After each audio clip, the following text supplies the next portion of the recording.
പരിശുദ്ധ പരമ ദിവ്യ കാരുണ്യത്തിന് നേരവും ആരാധനയും സ്തുതിയും പുകഴ്ചയും ഉണ്ടായിരിക്കട്ടെ.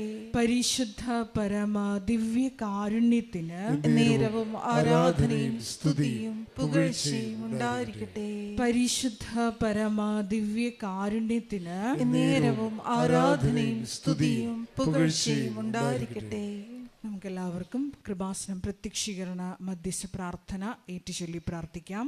അമ്മേ പരിശുദ്ധ അമ്മേ, അമ്മേ പരിശുദ്ധ അമ്മേ, ദൈവമാതാവേ, ദൈവമാതാവേ, കൃപാസനത്തിലൂടെ ഞങ്ങൾക്കും ഞങ്ങളുടെ ദേശത്തിനും അമ്മ മധ്യസ്ഥം തേടി തന്ന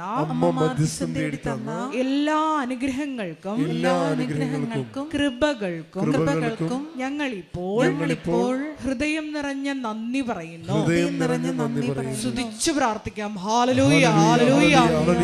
ഞങ്ങൾക്ക് നാളിതുവരെ ലഭിച്ച എല്ലാ കൃപകൾക്കും അനുഗ്രഹങ്ങൾക്കും നന്ദി പറയുന്നു. അഖണ്ഡ ജപമാല മഹാറാലി വൻ വിജയത്തോടെ പൂർത്തീകരിക്കുവാൻ ഞങ്ങളുടെ കൂടെ നിന്നതിന്, സാന്നിധ്യം നൽകി സംരക്ഷിച്ചതിന്, വഴി നടത്തിയതിന്, ക്രമീകരണങ്ങൾ ചെയ്തു തന്നതിന് എല്ലാത്തിനും നന്ദി പറയുന്നു. ഹല്ലേലൂയ. മഹത്വം, മഹത്വം, ആരാധന, ആരാധന. Hallelujah, hallelujah.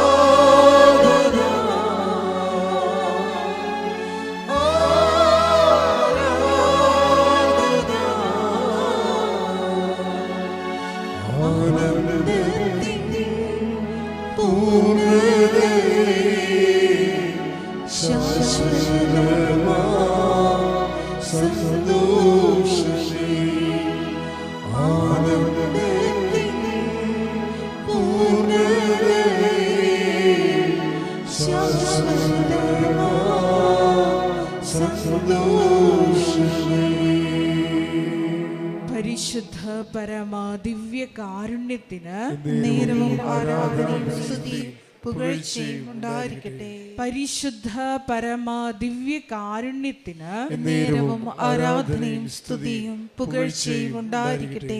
പരിശുദ്ധ പരമ ദിവ്യ കാരുണ്യത്തിന് നേരവും ആരാധനയും സ്തുതിയും പുകഴ്ചയും ഉണ്ടായിരിക്കട്ടെ. അമ്മേ പരിശുദ്ധ അമ്മേ, അമ്മേ പരിശുദ്ധ അമ്മേ, ദൈവമാതാവേ, ദൈവമാതാവേ, 2004 ഡിസംബർ 7-ാം തീയതി 2004 ഡിസംബർ 7-ാം തീയതി ഉച്ചകഴിഞ്ഞ് 2:30 ഉച്ചകഴിഞ്ഞ് 2:30 കൃപാസനത്തിൽ സംഭവിച്ച അമ്മയുടെ പ്രത്യക്ഷപ്പെടലിനെ കുറിച്ച് തിരുസഭയ്ക്ക് സമർപ്പിച്ചിരിക്കുന്ന പഠനരേഖകളുടെ മേൽ വസ്തുനിഷ്ഠവും ദൈവശാസ്ത്ര വിധി പ്രകാരമുള്ളതുമായ അന്വേഷണ പഠനങ്ങൾ നടത്തി ആ പ്രത്യക്ഷപ്പെടലിലൂടെ പ്രകടമായ ദൈവമാതാവിന്റെ പ്രത്യേക കരുതലും സംരക്ഷണവും വെളിപ്പെടുത്തുന്ന പീഡിതരുടെ ആശ്വാസവും പ്രവാചകന്മാരുടെ രാജ്ഞിയും വാഗ്ദാനത്തിന്റെ പേടകവും പ്രപഞ്ച പ്രകൃതിയുടെ മാതാവുമായ പരിശുദ്ധ അമ്മയുടെ ഭക്തി തിരുസഭയിൽ കൂടുതൽ പ്രചരിച്ച് ജീവിതത്തിന്റെ ദുരിത ദുരന്ത അവസ്ഥകളിൽ അകപ്പെട്ട് കഴിയുന്ന അനേകായിരം മക്കൾക്ക് ദൈവത്തിന്റെ സാന്നിധ്യവും സന്ധിപ്പും കൂടുതൽ അനുഭവിക്കുക വഴി ആത്മീയ വിശുദ്ധിയും ദൈവശക്തിയും കൈവരിക്കുവാൻ ഞങ്ങളുടെ കുടുംബങ്ങളെ ഇടയാക്കണമേ. സ്തുതിച്ചു പ്രാർത്ഥിക്കാം. Hallelujah, hallelujah, hallelujah. മരിയൻ ഉടമ്പടി എടുത്ത് പ്രാർത്ഥിക്കുന്ന ഞങ്ങളുടെ ഓരോരുത്തരുടെയും കുടുംബങ്ങളെ, സ്ഥാപനങ്ങളെ വിശുദ്ധീകരിക്കണമേ, ശക്തീകരിക്കണമേ, ആത്മാവാൽ വഴി നടത്തണമേ. Hallelujah, hallelujah, hallelujah. മഹത്വം, മഹത്വം. ദൈവപിതാവേ നന്ദി, ദൈവപിതാവേ മഹത്വം, ദൈവപിതാവേ ആരാധന.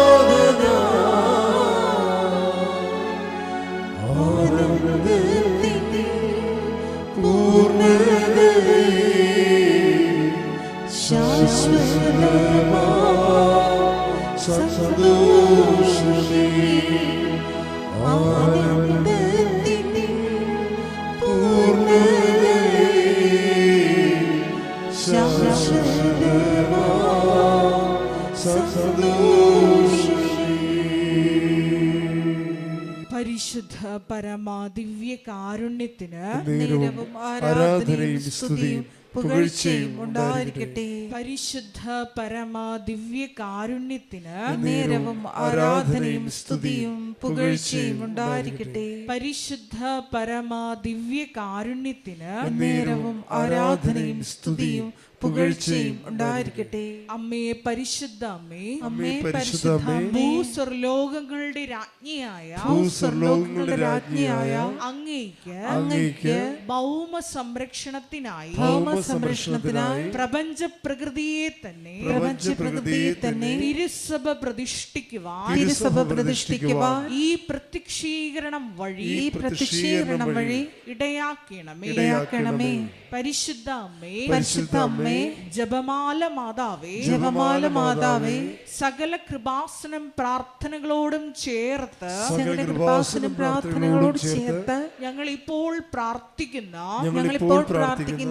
ഈ സമൂഹത്തിന്റെ പ്രത്യേക നിയോഗങ്ങളും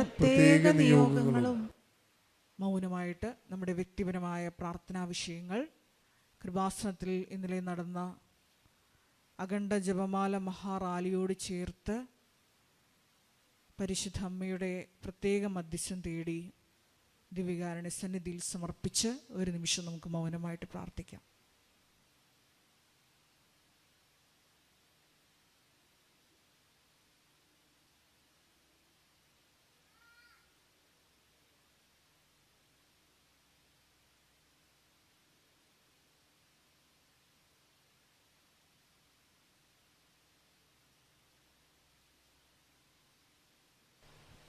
അമ്മയുടെ പ്രത്യക്ഷീകരണത്തിന്റെ ഈ അനുഗ്രഹവേളയിൽ ഞങ്ങൾക്ക് സാധിച്ചു തരുവാൻ കനിയണമേ. ആമേൻ. ആദ്യമായി ഈ അൾത്താരയിൽ നിൽക്കാനായിട്ട് അവസരം ലഭിച്ചതിന് ഈശോയ്ക്കും പരിശുദ്ധ അമ്മയ്ക്കും എൻ്റെയും എൻ്റെ കുടുംബത്തിൻ്റെയും പേരിൽ നന്ദി പറയുന്നു. എൻ്റെ പേര് ഡോക്ടർ ഫ്രനിൽ ഫ്രാൻസിസ്. ഞാനൊരു ഡെൻറ്റിസ്റ്റാണ്. എൻ്റെ സ്ഥലം തൃശ്ശൂർ മണ്ണുത്തിയാണ്. ഞാൻ 10 വർഷമായിട്ട് പ്രാക്ടീസ് ചെയ്യുന്നു. ഇത് എൻ്റെ ഭാര്യ ഹിനോ, മകൾ അമൻ. ഞാൻ 2024 ജനുവരി 21 തീയതിയാണ് ആദ്യമായി കൃപാസനത്തിൽ വരുന്നത്. അന്ന് ഞാൻ ഉടമ്പടി എടുക്കുന്ന സമയത്ത് ആദ്യമായി വെച്ച നിയോഗം എൻ്റെ ഭാര്യയ്ക്ക് വിദേശത്ത് ഒരു ജോലിക്ക് അപ്ലൈ ചെയ്യുന്നതിൽ ഇടപെടണം എന്ന് പറഞ്ഞിട്ടാണ്. അങ്ങനെ ആ ഉടമ്പടിയിലായിരിക്കുമ്പോൾ തന്നെയാണ് ഭാര്യ വിദേശത്ത് പോയതും ഇൻ്റർവ്യൂ അറ്റൻഡ് ചെയ്തതും. അതിനുശേഷം ആൾ വിസ കാലാവധി കഴിഞ്ഞതിന് ശേഷം നാട്ടിൽ വന്നു. നാട്ടിൽ വന്ന സമയത്ത് പോസിറ്റീവ് റെസ്പോൺസ് ഇല്ലാതിരുന്നിട്ടും നാട്ടിൽ വന്ന് 2 ദിവസത്തിനകം തന്നെ ഒരു ഓൺലൈൻ ഇൻ്റർവ്യൂ തരപ്പെടുകയും കമ്പനിയിൽ നിന്ന് കോള് വന്ന് അത് അറ്റൻഡ് ചെയ്യുകയും അതും കാശരൂപം വിശുദ്ധ വസ്തുക്കൾ വെച്ചിട്ടാണ് വൈഫ് അത് അറ്റൻഡ് ചെയ്തത്. അങ്ങനെ ആ ഇൻ്റർവ്യൂവിൽ സെലക്ട് ആവുകയും എത്രയും പെട്ടെന്ന് തന്നെ ജോയിൻ ചെയ്യാനുള്ള എല്ലാ നടപടിക്രമങ്ങളും അവർ ചെയ്യുകയും അങ്ങനെ വലിയൊരു മാതാവിൻ്റെ ഇടപെടലിൻ്റെ ഫലമായിട്ട് ഭാര്യ അവിടെ ജോയിൻ ചെയ്തു. അങ്ങനെ ഇരിക്കുമ്പോഴാണ് ഞാനും എൻ്റെ കുഞ്ഞും അവിടേക്ക് പോകുന്നത്. അപ്പം നമ്മൾ മെഡിക്കൽ പ്രൊഫഷണൽ ആയതുകൊണ്ട് തന്നെ അവിടുത്തെ എക്സാം ക്ലിയർ ആവേണ്ടതാണ്. ഹെൽത്ത് അതോറിറ്റിയുടെ എക്സാം ക്ലിയർ ചെയ്യണം. എന്നെങ്കിൽ മാത്രമാണ് നമുക്കവിടെ പ്രാക്ടീസ് ചെയ്യാനായിട്ട് അവസരം ലഭിക്കുകയുള്ളൂ. അങ്ങനെ ഞാൻ ഒരു നീണ്ട കാലാവധിക്ക് ശേഷം വീണ്ടും ഞാൻ പഠനത്തിന് വേണ്ടിയിട്ട് പ്രിപ്പയർ ചെയ്തു. ആ സമയത്തും ഞാൻ രണ്ടാമത് ഇവിടെ ഉടമ്പടി പുതുക്കുവാനായിട്ട് വന്നു. അങ്ങനെ ഞാൻ പോകുന്നതിന് മുൻപായി ഉടമ്പടി എടുത്ത് എൻ്റെ എക്സാമിന് സമർപ്പിച്ച് പ്രാർത്ഥിച്ചിട്ടാണ് ഞാൻ പോയത്. അങ്ങനെ ഞാൻ ആദ്യത്തെ എക്സാം ഡേറ്റ് എടുത്തു. എക്സാം നല്ല രീതിയിൽ അറ്റംപ്റ്റ് ചെയ്തു. ഞാൻ കാശ് കൊണ്ടാണ് എക്സാമിൻ്റെ സമയത്ത് നമ്മൾ അറ്റൻഡ് ചെയ്തത്. അങ്ങനെ റിസൾട്ട് വന്നെങ്കിലും നമുക്ക് ഒരു സബ്ജക്റ്റിൽ കുറച്ച് പെർസെൻറ്റേജ് കുറവായിരുന്നു. അങ്ങനെ എനിക്ക് ഫൈനൽ ഫെയിൽ എന്ന് പറഞ്ഞിട്ടാണ് ഇത് വന്നത്, റിസൾട്ട് വന്നത്. ആ സമയത്ത് ഞാൻ മാതാവിനോട് ഒത്തിരി പ്രാർത്ഥിച്ചു. കാര്യം എന്തുകൊണ്ടാണ് ഇങ്ങനെ സംഭവിച്ചതെന്ന് എനിക്ക് മനസ്സിലായില്ല. എങ്കിലും ഞാൻ മാതാവിനെ വിശ്വാസം അർപ്പിച്ച് പ്രാർത്ഥിച്ച് എനിക്ക് നല്ലൊരു ഉചിതമായ ഡേറ്റ് എത്രയും പെട്ടെന്ന് തന്നെ എനിക്ക് കിട്ടണം എന്നുള്ളത് സമർപ്പിച്ച് പ്രാർത്ഥിച്ച് ഞാൻ അവിടെ ആയിരിക്കുമ്പോൾ തന്നെ ഒരു 2 ആഴ്ച കഴിഞ്ഞപ്പോൾ ഒരു ഡേറ്റ് എനിക്ക് അവൈലബിളായി കിട്ടുകയും അതിലും ഞാൻ എക്സാം അറ്റൻഡ് ചെയ്തു. പക്ഷേ നിർഭാഗ്യവശാൽ ആദ്യത്തെ എക്സാമിനേക്കാളും ടഫായിട്ടാണ് എനിക്ക് എക്സാം സമയത്ത് ഫീലായത്. ക്വസ്റ്റ്യൻസിൻ്റെ പാറ്റേൺ ആണെങ്കിലും എല്ലാം കുറച്ച് വ്യത്യാസപ്പെട്ടിരുന്നു. അപ്പോൾ ആ സമയത്ത് ഞാൻ വളരെയധികം എനിക്കൊരു വിഷമത്തോടെയാണ് ഞാൻ എക്സാം ഹാളിൽ നിന്ന് ഇറങ്ങിയത്. അങ്ങനെ ഞാൻ വീട്ടിൽ വന്ന് വൈഫിൻ്റെ അടുത്ത് ഇതൊക്കെ പറഞ്ഞു. അപ്പോഴും നമ്മളൊരു പ്രതീക്ഷയുടെ ഒരു ഇതിലാണ്, മാതാവിൽ വിശ്വാസം അർപ്പിച്ച് അങ്ങനെ പ്രതീക്ഷിച്ചിരുന്നു. പക്ഷേ അത്ഭുതമെന്ന് പറയട്ടെ, പിറ്റേ ദിവസം എനിക്ക് കഴിഞ്ഞ എക്സാമിന് ഏതൊക്കെ സബ്ജക്റ്റിലാണോ കുറവുണ്ടായത് അതിൽ 10 മടങ്ങ് മാർക്കോടുകൂടി, അത്രയും പെർസെൻറ്റേജോടുകൂടി ഫൈനൽ റിസൾട്ട് പാസ് എന്ന് പറഞ്ഞ് എനിക്ക് എക്സാം റിസൾട്ട് വന്നു. അങ്ങനെ ഞാൻ നിയോഗം വെച്ചതിലെ 2ാമത്തെ ഇതും എനിക്ക് മാതാവ് നടത്തി തന്നു. ഇപ്പോൾ ഞാനിത് വീണ്ടും പുതുക്കാനായിട്ട് ഇവിടെ നാട്ടിൽ വന്ന സമയം വന്നതാണ്. ഇതോടൊപ്പം തന്നെ ഞാൻ സമർപ്പിച്ച മറ്റൊരു നിയോഗം എൻ്റെ കുഞ്ഞിൻ്റെ സ്കിന്നിൻ്റെ അലർജി കാര്യങ്ങളായിരുന്നു. അപ്പം ഇവിടെ നമ്മൾ മെഡിക്കേഷൻസൊക്കെ ചെയ്തിട്ടാണ് ഉണ്ടായിരുന്നത്. പക്ഷേ ഞാൻ അവിടെ ചെന്ന് വിശുദ്ധ തൈലം എല്ലാം കുഞ്ഞിനെ ഞാൻ ചെയ്ത് അച്ഛൻ്റെ നിർദ്ദേശപ്രകാരം ചെയ്യാറുണ്ട്. അങ്ങനെ ചെയ്തതിന് ശേഷം അവിടെ ചെന്നപ്പോൾ അവിടെ ഡോക്ടേഴ്സിനെ ഞാൻ കൺസൾട്ട് ചെയ്തപ്പോൾ അവരുടെ ക്ലൈമറ്റിൽ അത് കൂടാനാണ് സാധ്യത എന്നാണ് ഡോക്ടർ പറഞ്ഞതെങ്കിലും വീണ്ടും മാതാവിൻ്റെ ജീവിതത്തിൽ ഇടപെട്ടു. ഞാനിവിടുന്ന് മേടിച്ച് കൊണ്ടുപോയിരുന്ന ഒരു മെഡിസിൻസും എനിക്ക് ആദ്യത്തെ ഒരു മാസം കഴിഞ്ഞതിന് ശേഷം പിന്നെ എനിക്ക് ഉപയോഗിക്കേണ്ടി വന്നില്ല. മാതാവ് അതിലും എന്നെ സമൃദ്ധമായിട്ട് അനുഗ്രഹിച്ചു. അപ്പം എൻ്റെ ജീവിതത്തിൽ ഇത്രയും ഇടപെടലുകൾ നടത്തിയ പരിശുദ്ധ അമ്മയ്ക്കും ഈശോയ്ക്കും ഈ അവസരത്തിൽ ഒത്തിരിയേറെ നന്ദി ഞാൻ പറയാനായിട്ട് ആഗ്രഹിക്കുകയാണ്.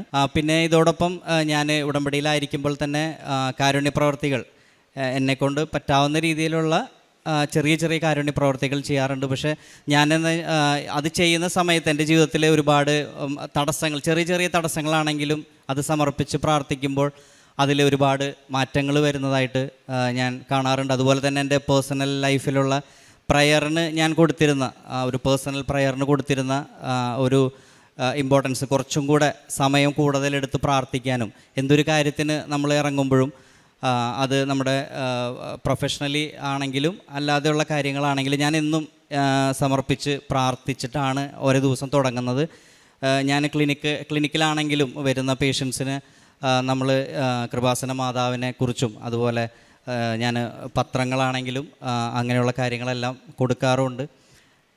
അപ്പം അത്തരത്തിൽ എന്നെക്കൊണ്ട് കഴിയുന്ന ചെറിയ ചെറിയ രീതിയിൽ ഞാൻ ഈ കാരുണ്യ പ്രവർത്തനവും പ്രേക്ഷിത പ്രവർത്തനം കൂടെ നടത്തുവാനായിട്ടും ഞാൻ ശ്രമിച്ചു വരുന്നു.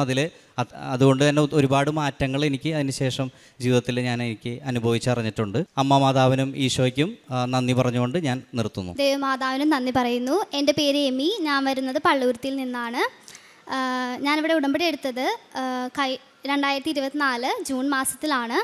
ഉടമ്പടി എടുക്കാനുണ്ടായ ഞാൻ CMA എക്സാമിന് വേണ്ടിയിട്ടാണ്. CMA USA എന്ന് പറഞ്ഞ കോഴ്സാണ്. അതൊരു പ്രൊഫഷണൽ കോഴ്സാണ്.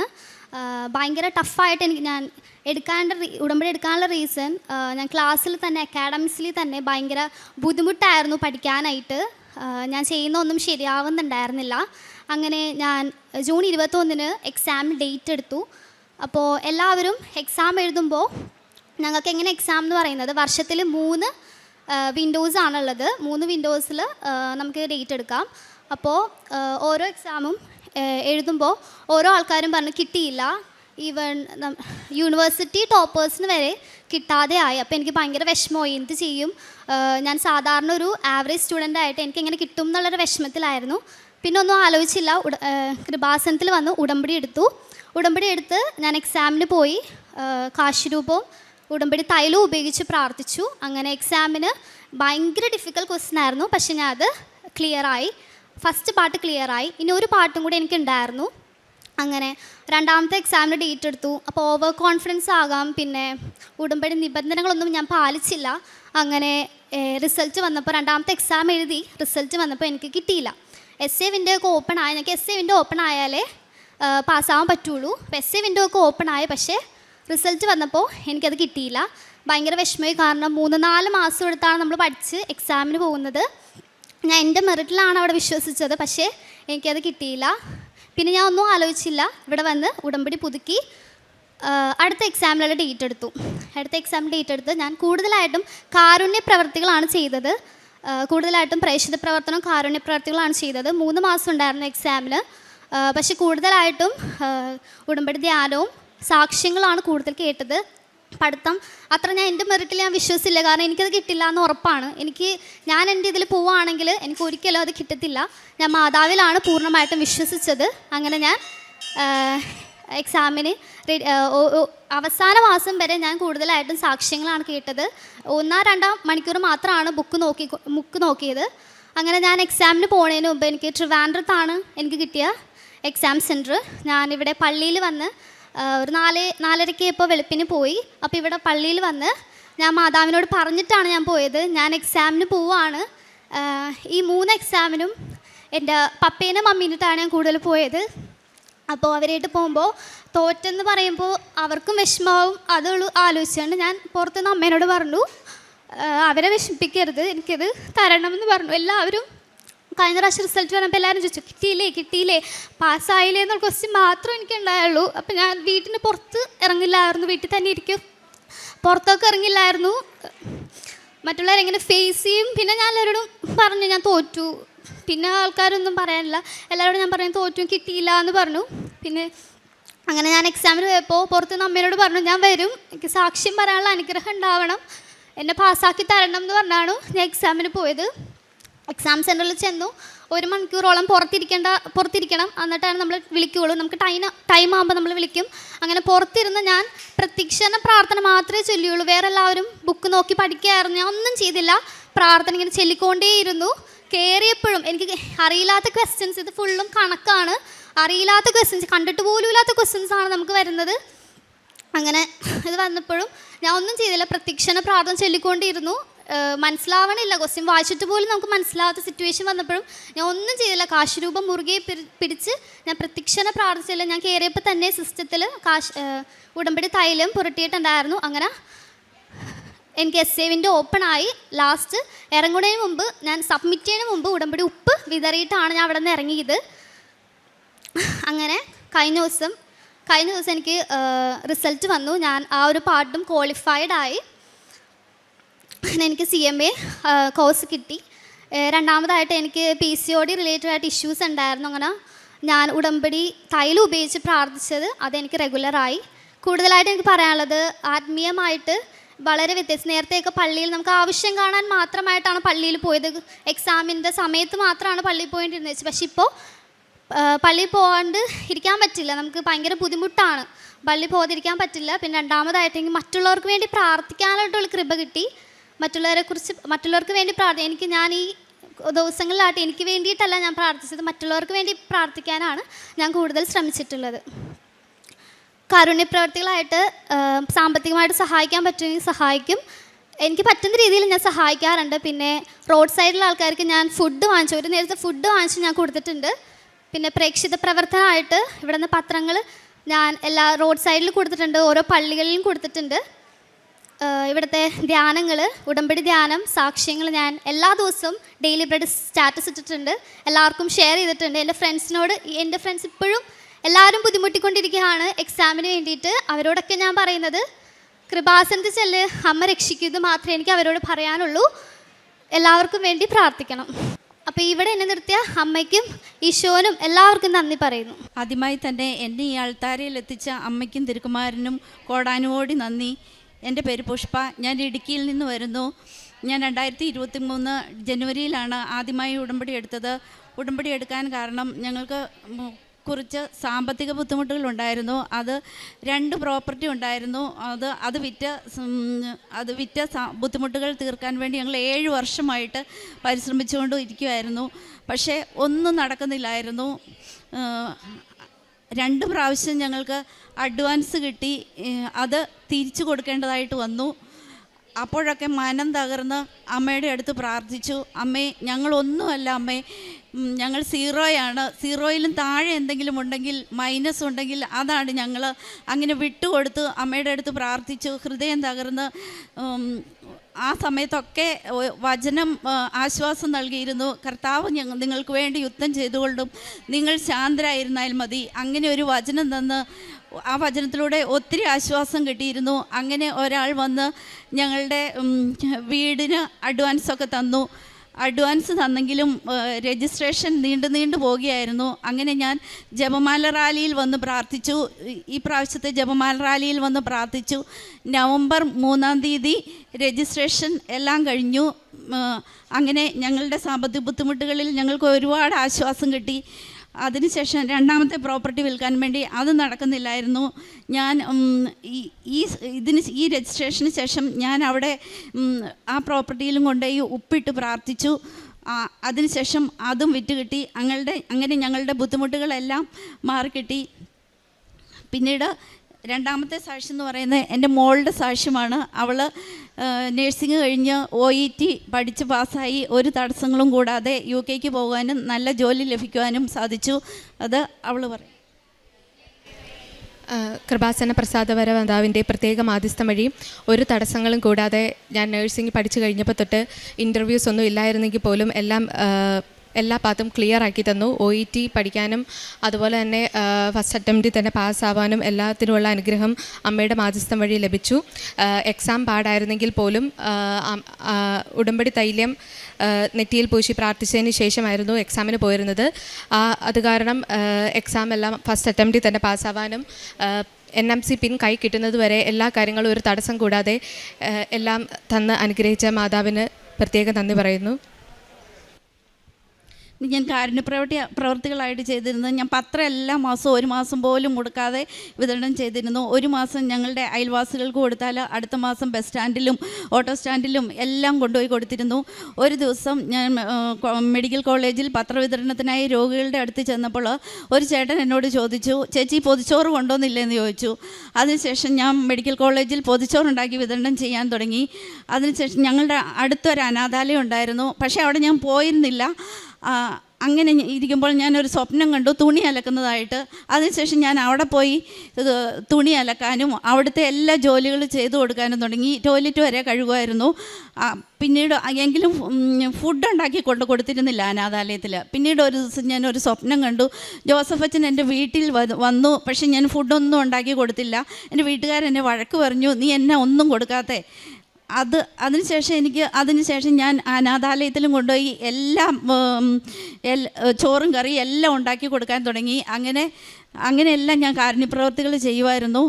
പിന്നെ ഉടമ്പടി എടുത്തതിന് ശേഷം ഞങ്ങളുടെ കുടുംബത്തിൽ ഒത്തിരി മാറ്റങ്ങൾ വന്നു. എല്ലാവരും ഒരു വിശ്വാസത്തിലേക്ക് വന്നു. അതായത് അതിനു മുമ്പ് ഞങ്ങൾ ഞായറാഴ്ചകളിൽ മാത്രമേ പള്ളിയിൽ പോയിരുന്നുള്ളൂ. അതിനുശേഷം എൻ്റെ ഭർത്താവും എൻ്റെ മക്കളും ഭർത്താവ് എന്നെ എല്ലാ ദിവസവും പള്ളിയിൽ കൊണ്ടുപോകാൻ തുടങ്ങി. അങ്ങനെ ഒത്തിരി മാറ്റങ്ങൾ വന്നു ഞങ്ങളുടെ ജീവിതത്തിൽ. അമ്മയ്ക്കും തിരുക്കുമാരനും 1000 നന്ദി. ഞങ്ങളുടെ സ്ഥലം വിറ്റ് പോകാതിരുന്നത്, ഞങ്ങൾ ഒരു മലയുടെ ഒത്തിരി മുകളിലായിരുന്നു, വഴി സൗകര്യങ്ങളും ഒക്കെ കുറവായിരുന്നു. അതുകൊണ്ടാണ് ഞങ്ങളുടെ സ്ഥലം വിറ്റ് പോകാൻ ഒത്തിരി തടസ്സങ്ങളായിരുന്നു. അത് എല്ലാം മാതാവ് മാറ്റി തന്നു.